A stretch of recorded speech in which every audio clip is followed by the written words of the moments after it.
Sering-sering mengafirmasi terhadap diri kita bahwa aku ini istimewa karena ciptaannya Allah. Tidak ada ciptaan Allah itu yang sia-sia, tidak ada gunanya. Ciptaannya Allah pasti berkualitas dan istimewa.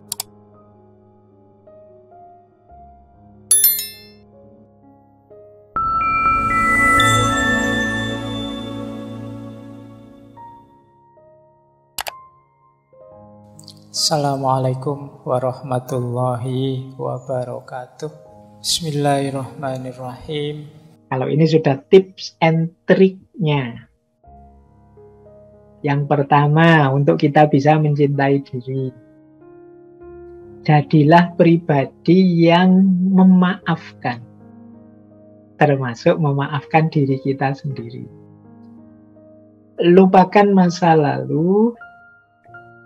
Dan mari kita cek deh, itu apa sih yang tidak bisa aku maafkan sampai hari ini. Nah, kalau saya Pak tidak bisa memaafkan ini, tidak bisa memaafkan itu. Nah, itu kan ketemu sekarang. Kalau sudah ketemu, kita tahu, oh ini ternyata yang memenjarakanku dalam kebencian, dalam ketakutan. Saatnya sekarang aku maafkan. Nah, ini awal. Jadi mencari penyakitnya seperti itu. Pak, saya itu sudah memaafkan kok Pak, tapi rasanya kok masih belum bisa menerima diri saya sepenuhnya. Coba deh sekarang diteliti lagi. Apa yang sampai hari ini membuatmu masih takut, masih benci, masih tidak puas dengan dirimu. Kalau sudah ketemu, saya itu Pak, orangnya males Pak. Saya itu Pak, orangnya kalau sudah punya rencana malah saya tunda-tunda. Saya itu Pak. Nah, sudah ya. Yang kemarin-kemarin ketika kalian males, suka menunda-nunda, lupakan. Ayo dimulai yang baru, berarti saatnya jangan males dan jangan menunda-nunda. Nah, ini jalan untuk kita bisa mulai mencintai diri kita sendiri. Jadi, langkah pertamanya itu. Jadi, mari memaafkan yang lama. Kita maklumi yang lama, kita perbaiki sekarang. Itu strategi pertama. Yang kedua, ya berbuat baik untuk diri kita sendiri. Ini ada satu quote yang bagus. If there is no love for yourself, you are like an empty teapot. If it is empty, you have no tea to fill all the cups on the table. Kalau engkau tidak punya cinta untuk dirimu, engkau seperti teko nyateh yang kosong, seperti ceret, seperti teko yang kosong. Kalau teko itu kosong, ya tidak ada isi tehnya, ya tidak ada yang bisa kita tuangkan ke all the cups on the table, ke semua gelas yang ada, semua cangkir yang ada di meja. Jadi kalau kita tidak mengisi diri kita dengan cinta kepada diri kita, berarti dalam diri kita tidak ada cintanya. Kalau tidak ada cintanya, seperti teko, seperti ceret, seperti apalagi wadah yang kosong. Kalau kosong tidak bisa berbagi. Kalau kita ingin berbagi kasih, berbagi sayang, sharing dengan sesama, ayo kita isi diri kita dengan cinta. Cinta untuk diri kita, dari situlah akan melimpah keluar cinta untuk yang lain. Kemudian ada lagi strategi. Ambillah kendali atas hidup kita. Jangan mengembangkan mentalitas korban. Kita ini sering, kalau hari ini ya kita sering pakai istilah playing victim. Playing victim itu untuk menutupi kesalahan kita, kita nuding orang lain yang salah. Atau kondisi tertentu yang salah. Wah, ini gara-gara jaringan Pak, makanya saya tidak lolos kemarin ujian. Putus-putus, tidak terdengar suaranya, misalnya. Ini biasanya kita yang sebenarnya gagal, tapi kita playing victim. Kita salahkan jaringannya, kita salahkan dosennya saja. Masa ngasih soal kok tidak pernah disampaikan, sudah diujikan misalnya. Pokoknya kita, kegagalan kita timpakan pada orang lain. Kita lupa bahwa sepenuhnya kendali hidup itu ada di tangan kita. Jadi jangan mengembangkan mentalitas korban. Jangan playing victim tadi, memposisikan diri sebagai korban. Ayo kita kendalikan sendiri hidup kita. Kalau memang keliru, tidak pas, kita akui, kemudian kita perbaiki. Kita terima bahwa kemarin saya salah. Sudah yang lalu jadi pelajaran, sekarang saatnya memperbaiki diri. Nah, ini akan membuat kita bisa mencintai diri kita. Kalau kita playing victim tadi, mungkin kelihatannya kita tidak bersalah atau kelihatannya orang menganggap kita tidak bersalah, tapi kita tidak bisa menipu diri kita bahwa sebenarnya ya kita ini sebenarnya memang keliru, kita ini sebenarnya memang gagal. Jadi ketika kita playing victim itu sebenarnya kita melarikan diri dari diri kita sendiri. Tidak mau secara objektif mengakui situasi yang terjadi. Kalau memang kita melarikan diri, ya problemnya tidak terselesaikan. Kita tidak jadi lebih baik. Sementara kita tetap juga akhirnya akan benci dengan diri kita. Wong kita tahu bahwa yang gagal itu ya kita. Jadi ketika kita tidak mengakui, melarikan diri, pada akhirnya ya kita jadi korban beneran. Korban dari diri kita sendiri. Nah, strategi yang keempat, mari kita melakukan apapun sesuai kebutuhan. Tidak harus sesuai keinginan. Nah, biasanya orang itu yang keinginannya tak terbatas, sulit untuk bahagia. Orang yang tidak bahagia, ya orang yang tidak puas dengan dirinya. Mengapa engkau tidak puas dengan dirimu? Biasanya karena target ini, target itu tidak terpenuhi. Kenapa tidak terpenuhi? Bisa jadi karena keinginan kita yang tidak terkendali. Kita tidak bisa ngukur kebutuhan kita. Misalnya, kebutuhan itu, kita lapar. Kita lapar itu kan cuma butuh makan dan kenyang. Urusan menunya apa, itu urusan keinginan. Kalau kita tidak bisa mengendalikan keinginan, itu makan ya harus di restoran ini, menu yang mahal ini, itu.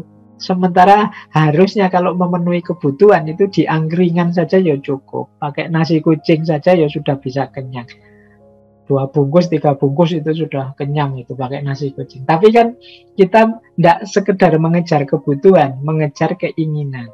Akhirnya ketika keinginan tidak terpenuhi, kita kecewa dengan diri kita. Karena kita kecewa ya sulit kita bisa cinta pada diri kita. Makanya itu ditulis hanya sedikit orang yang bisa bahagia dengan yang mereka miliki. Mereka inginnya selalu lebih. Ini namanya nuruti keinginan. Makan itu kebutuhan kan. Kebutuhan itu urusan perut. Tapi kalau keinginan ini urusan mulut. Wah, menunya inilah, selera saya ini, kesukaan saya ini, itu keinginan itu ngurusi. Kalau bahasa Jawanya nggugu karepe untu. Jadi mengikuti keinginannya gigi dan lidah. Padahal kalau sudah lewat garis lidah itu ya makanan apa saja ya sama. Jadi apakah makanan yang mahal ataukah makanan murah, kalau sudah masuk kerongkongan, masuk perut itu ya perlakuannya sama. Tapi kan kita sering lebih fokus untuk mengikuti keinginannya mulut dan lidah. Ini yang sering membuat kita tidak puas terhadap hidup kita. Kita diburu-buru, dikejar-kejar oleh keinginan demi keinginan. Akhirnya sulit mencintai diri. Nah, tips lagi yang kelima, kita istiqomahkan. Nah, karena ini cinta diri ini kan kualifikasi mental sebenarnya. Berarti apa? Agar benar-benar cinta itu tumbuh, ya kita ulang-ulang. Kita perbaiki terus-menerus. Kalau bahasa agamanya kita istiqomahi. kita sayang diri kita terus, kita cintai diri kita terus, nanti dia sudah jadi karakter. Perilaku kita akan terbentuk semacam itu. Jadi perbaikan diri yang terus-menerus. Ini namanya strategic self-love. Bagaimana kita mencintai diri. Nah, kita lanjutkan biar waktunya nyampe. Nah, ini ada tips lagi yang menarik agar kita bisa mencintai diri kita. Ada tips begini. Perhatikan yang engkau rasakan. Perasaan itu seperti anak-anak. Mereka membutuhkan perhatian. Mereka hanya mencoba memberi kita pesan tentang diri kita sendiri. Ketika kita mengakui perasaan kita, mereka mendapatkan perhatian yang mereka butuhkan, lalu ayo kembali ke akal sehat, perspektif yang sesuai. Nah, ini strategi tadi ya, untuk biar tidak terjebak keinginan atau mengikuti rasa yang tidak normal dan lain sebagainya. Kita ini kan dalam hidup kadang-kadang ingin macam-macam, merasakan macam-macam. Rasa kecewa, rasa gelisah, ingin ini, ingin itu. Di antara cara mencintai apa? Akui itu. Jadi kalau di sini kan disebut perasaan itu seperti anak-anak. Sebenarnya mereka itu butuh perhatian. Mari kita perhatikan diri kita dengan segala keinginan, kebutuhan, perasaannya. Kalau sedang kecewa, akui, wah aku ini sedang kecewa. Kalau sedih, akui, aku ini sedang sedih. Kalau memang tidak suka, akui, aku tidak suka yang seperti itu. Nah, ini namanya kita memberi perhatian.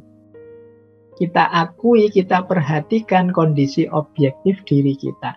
Kalau sudah mengakui, saatnya akal sehatnya digunakan.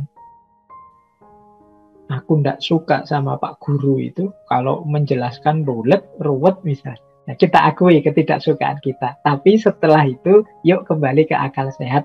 Tapi kan beliau ya guru, seperti apapun jasanya besar terhadap aku. Nah, berarti ketidaksukaanku itu ya nanti cara memanifestasikannya tidak boleh sembarangan. Tetap sesuai dengan akal sehat. Ini jalan hidup yang memudahkan kita mencintai diri kita. Sering-sering kita itu tidak mengakui, tidak objektif terhadap kondisi jiwa kita, terhadap perasaan kita. Sehingga ya kalau tidak diakui akhirnya ya dia bergeraknya liar. Aku sebenarnya suka loh sama orang itu, sayangnya orang itu punya suami. Nah itu kan diakui, tapi terus ya sudah nggak dilanjutkan, orang punya suami, akal sehatnya jalan. Tapi perasaan ini diakui sehingga mudah dikendalikan. Ini tidak boleh, ini tidak boleh. Nah itu kan dikendalikan karena kita akui keberadaannya. Nah jadi ini strategi yang pertama. Kita akui, kita perhatikan apa yang kita rasakan. Kalau sudah diperhatikan, kembali ke perspektif yang sesuai, kembali ke akal sehat. Nah ini penting bagi kita agar hidup tetap terarah tapi tidak kecewa dengan diri kita sendiri. Penting mungkin kita juga harus melatih, membiasakan diri untuk bersyukur. Hidup kita itu sebenarnya penuh dengan hal-hal yang positif. Bahkan dalam segala yang kita anggap negatif. Kalau dalam diksi agama itu ada istilah segala sesuatu ada hikmahnya. Nah, berarti apa? Ada manfaatnya. Alhamdulillah ya Allah, aku dapat masalah ini. Akhirnya aku paham caranya. Aku ngerti cara mengatasinya. Nah, itu kan syukur. Alhamdulillah aku kemarin kena sakit COVID. Akhirnya sekarang aku ngerti cara menghadapinya. Cara misalnya nanti enggak ke karantina sendiri aku ngerti caranya. Itu kan dapat ilmu sekarang. Itu namanya syukur. Dalam hal yang paling pahit sekalipun kita bisa menemukan sudut positifnya. Beda dengan tadi yang orang mindsetnya pembenci tadi, dalam hal yang paling baik sekalipun dia melihatnya dari sudut negatifnya. Tapi ayo latihan jadi pribadi yang bersyukur dalam hal yang paling pahit sekalipun kita bisa menemukan sisi positifnya. Nah, selanjutnya penting juga pergaulan kita. Yuk kita cari teman-teman, orang-orang yang setipe dengan kita, yang suportif, yang peduli. Kalau kita ingin jadi pribadi yang bersyukur, cari teman-teman yang memang karakternya karakter suka bersyukur. Kalau kita ingin teman-teman yang mencintai diri, ya sesama teman yang mencintai diri akan mudah suportif, peduli. Lingkungan juga menentukan. Orang itu kadang-kadang punya teman apa, seperti itulah dia terbentuk. Aslinya pendiam sih, tapi kok kebetulan kuliah di Jogja, satu kos dengan teman yang cerewet semua. Itu biasanya terus secara tidak sadar terpengaruh ikut banyak omong. Lingkungan sekeliling, teman juga menentukan. Terus self-reward. Nah, boleh untuk menyemangati kebaikan-kebaikan cinta diri tadi, teman-teman memberi hadiah untuk dirinya sendiri. Kalau aku meningkat lebih baik, aku jadi ini, atau aku meraih ini, meraih itu, sukses di sini, sukses di situ, aku akan memberi hadiah diriku ini. Biasanya makannya di angkringan, kalau nanti aku sukses tidak sombong, berhadapan dengan orang ini, orang itu, yus makan di restoran lah sekali, tidak apa-apa. Self-reward ini namanya. Jadi memberi hadiah untuk diri kita sendiri. Nah, penting dalam rangka menyemangati. Kemudian afirmatif atau positive self-talk. Memberi afirmasi positif pada diri. Aku ini mampu loh. Aku ini penting loh. Aku ini istimewa loh. Keistimewaanku banyak loh.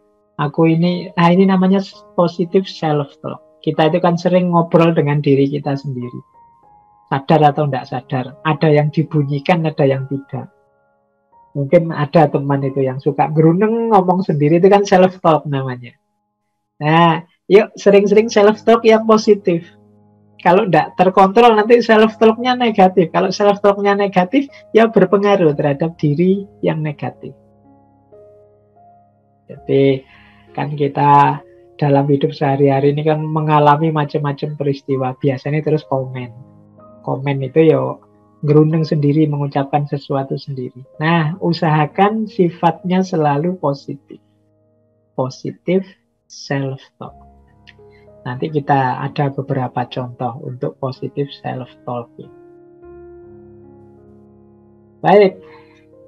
Nah, itu materi-materi. Saya ingin, tadi sudah janji, sedikit perspektif tentang cinta diri ini dalam Islam. Masih ada waktu 10-15 menit. Tadi kan kita disuruh bersyukur. Nah, itu ada ayatnya, surat Luqman ayat 12. Wa may yashkur fa innama yashkuru li nafsi. Wa man kafara fa innallaha ghaniyyun. Barang siapa bersyukur, sebenarnya dia bersyukur untuk dirinya sendiri. Maksudnya apa? Manfaatnya untuk kita yang bersyukur.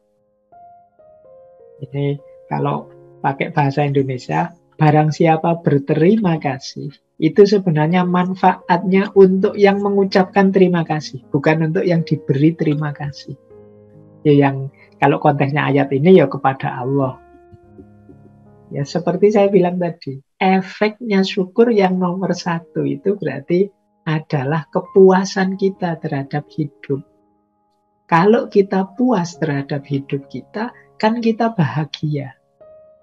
Maka wa may yashkur fa innama yashkuru li nafsi. Tidak usah khawatir. Wah, Allah itu sudah tidak butuh apa-apa, Pak. Kalau saya mengucapkan terima kasih, ya tidak ngefek apa-apa. Saya alhamdulillah tidak ngefek apa-apa sama Allah. Tidak. Manfaatnya untuk kita. Wa may yashkur fa innama yashkuru li nafsi. Maka Kalau kita bersyukur berarti kita menerima, kita puas terhadap hidup kita cinta terhadap hidup kita. Dan itu manfaatnya akan kita panen. Tadi kan cinta diri itu macam-macam manfaatnya. Kecuali kita tidak mau, wa man kafara fa innallaha ghaniyyun hamid. Kalau kita kufur ya tidak ngefek apa-apa juga buat Allah kalau kita kufur. Allah itu maha kaya, maha terpuji, ya kita saja yang rugi.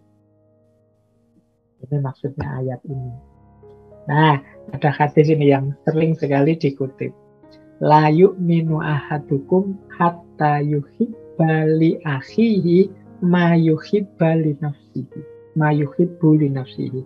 Tidak beriman seseorang sampai mencintai saudaranya seperti mencintai dirinya. Coba diperhatikan redaksinya.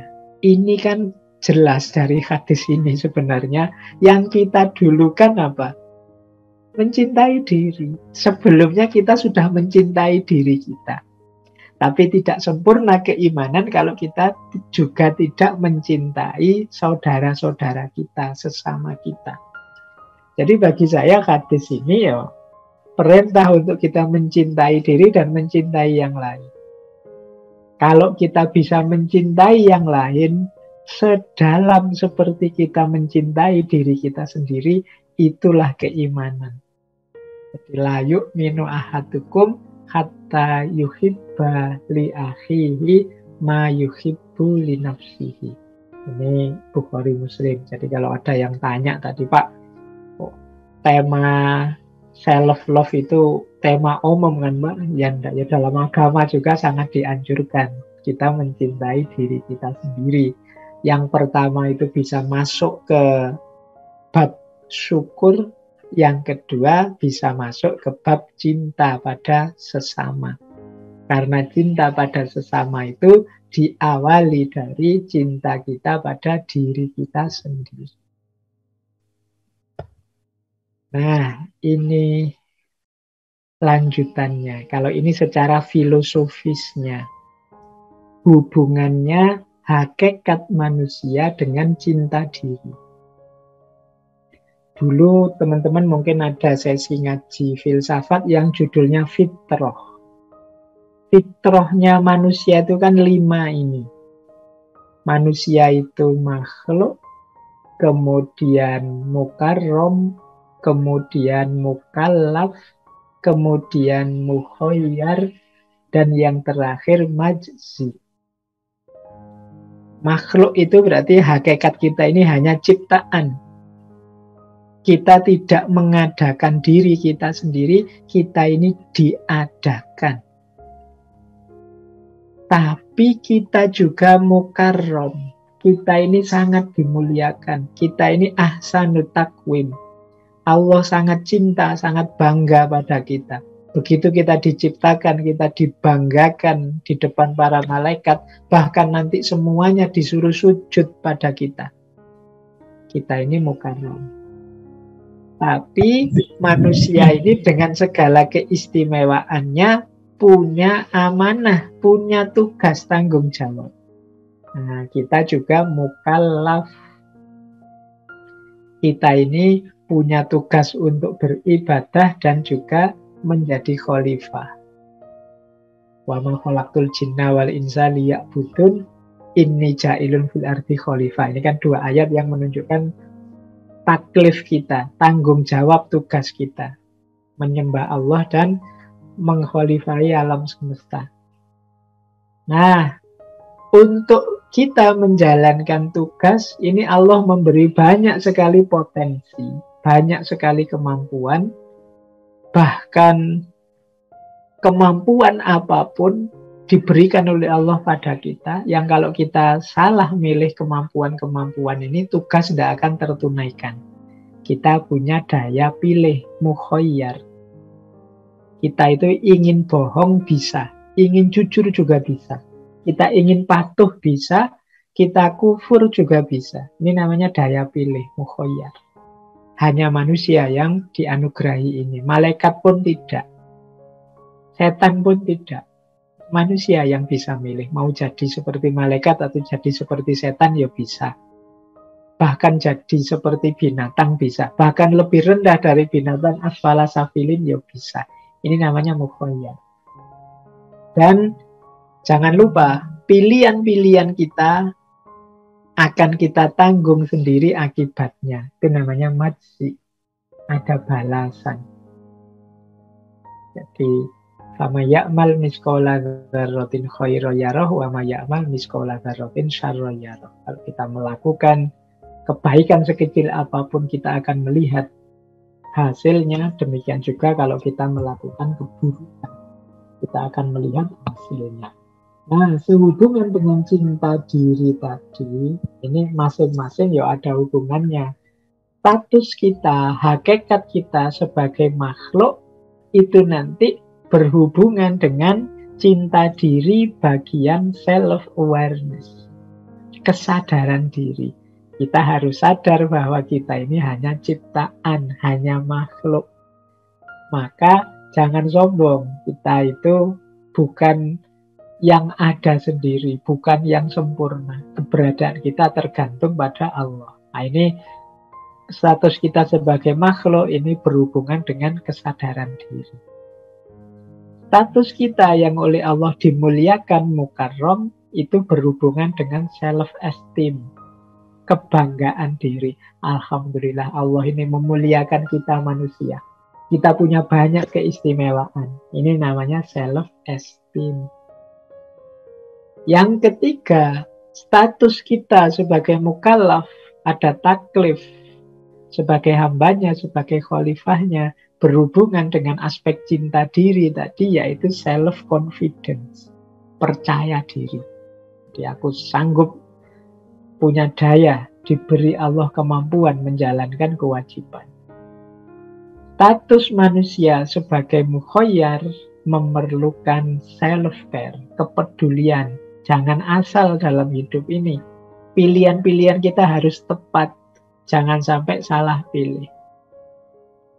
Dan status kita sebagai majzi yang mendapat balasan ini berhubungan dengan self-love dalam aspek self-refinement, perbaikan diri. Jadi kita kan harus semakin baik, semakin baik, semakin baik. Demikian seterusnya. Biar fama ya'mal miskola dzarratinnya khairan yarah terus. Tambah baik, tambah baik. Ini aspek majzi. Jadi ini dalam perspektif Islam yang self-love tadi ya berhubungan dengan hakikat kemanusiaan kita.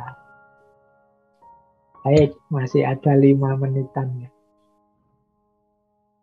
Kalau dalam Islam, self-love itu ada jalan dan ada tujuannya. Coba kita lihat perspektif yang berbeda tentang self-love ini. Misalnya dari Imam Ghazali. Cinta diri itu sebenarnya orientasi utamanya adalah bagaimana kita menyelamatkan diri kita dari azabnya Allah. Jadi kalau tadi kan rasanya cinta diri itu kesannya membanggakan diri, ada kesan agak senang-senang dan lain sebagainya. Sebenarnya bukan itu. Kata Imam Ghazali, kalau kita cinta dengan diri kita, sayang dengan diri kita, mari kita jaga diri kita ini dari hal-hal yang mengundang murka Allah, mendatangkan azab dari Allah. Baik. Nah, kalau menurut Imam Ghazali ya jalannya ada 4. Orang yang mencintai dirinya itu pasti melakukan 4 hal. Yang pertama, menjauhi dosa. Yang kedua, taubat. Yang ketiga, melakukan amal soleh. Dan yang keempat, ikhlas. Sebelum membantu orang lain atau menyelamatkan orang lain ini. Karena cinta diri itu efeknya ya peduli dengan yang lain. Tapi pertama-tama dia akan menyelamatkan dirinya dulu. Jalannya apa? Menjauhi dosa. Kalau terlanjur dosa ya tobat. Kalau sudah bertobat bersih, mewarnai hidup dengan amal kebaikan. Tidak sekedar melakukan amal kebaikan, tapi juga menuju puncaknya amal yaitu ikhlas. Nah, Ini menurut Imam Ghazali. Nanti ada lagi pandangan yang khas dalam tradisi tasawuf tentang cinta diri ini. Ada pandangan bahwa justru puncaknya cinta kita kepada diri itu selfless. Ini dalam tasawuf loh ya.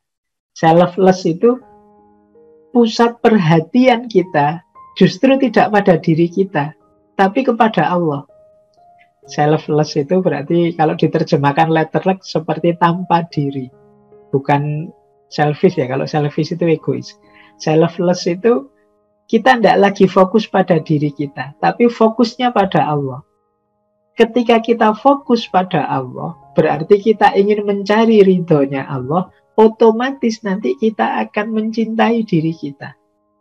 Bukan karena diri kita sendiri, tapi karena ketika kita fokus pada Allah, kita akan menjalankan, kita akan mencari ridhonya Allah, termasuk yang berhubungan dengan diri kita.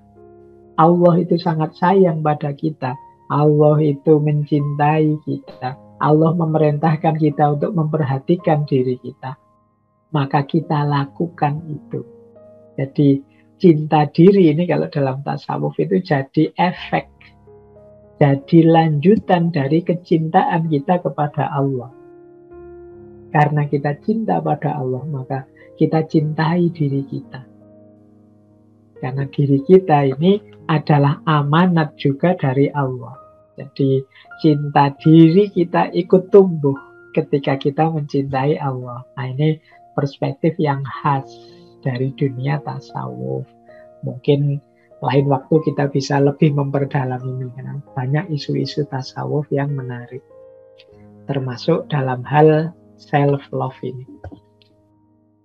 Baik, terakhir sekali dari perspektif kajian Islam, ini saya bacakan saja, ini termasuk self-talk yang positif, tapi Islamik dari dunia tasawuf. Yang pertama, sering-sering mengafirmasi terhadap diri kita bahwa aku ini istimewa karena ciptaannya Allah. Tidak ada ciptaan Allah itu yang sia-sia, tidak ada gunanya. Jadi ini untuk membangun rasa cinta pada diri kita.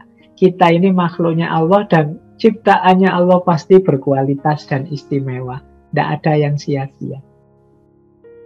Yang kedua, pikiranku, pandanganku itu juga anugerahnya Allah. Dan pasti berharga. Maka aku percaya diri bahwa aku ini pinter kok, aku ini mampu kok, aku ini punya kapasitas kok. Pikiranku dan pandanganku, karena semua itu juga anugerahnya Allah. Anugerahnya Allah, tidak ada yang sia-sia, tidak ada yang jelek. Nah, kemudian yang ketiga, self-talk affirmation, aku fokus pada apa yang bisa aku kontrol, yang bisa aku lakukan. Yang harus aku lakukan akan aku lakukan, yang harus aku hindari, aku hindari. Hasilnya terserah pada Allah saja. Sehingga nanti apapun hasilnya, positif atau negatif, kesuksesan atau kegagalan, itu di luar kuasaku. Kuasaku hanya memberikan yang terbaik yang aku mampu. Nah, ini mengurangi nanti kalau ada hasil-hasil yang mengecewakan. Dan yang terakhir, semakin aku memahami diriku, semakin aku paham kebesarannya. Karena ihwal diriku, dinamikanya, naik turunnya, semuanya adalah ketetapannya. Menunjukkan betapa Allahu Akbar, betapa Allah itu maha besar. Sampai ada orang seperti aku ini, dengan segala kelebihan dan kekurangan. Jadi, mari sering-sering self-talk ini pada diri kita untuk menumbuhkan rasa cinta, rasa sayang kita pada diri kita sendiri sebagai bagian dari cinta dan kedekatan kita kepada Allah.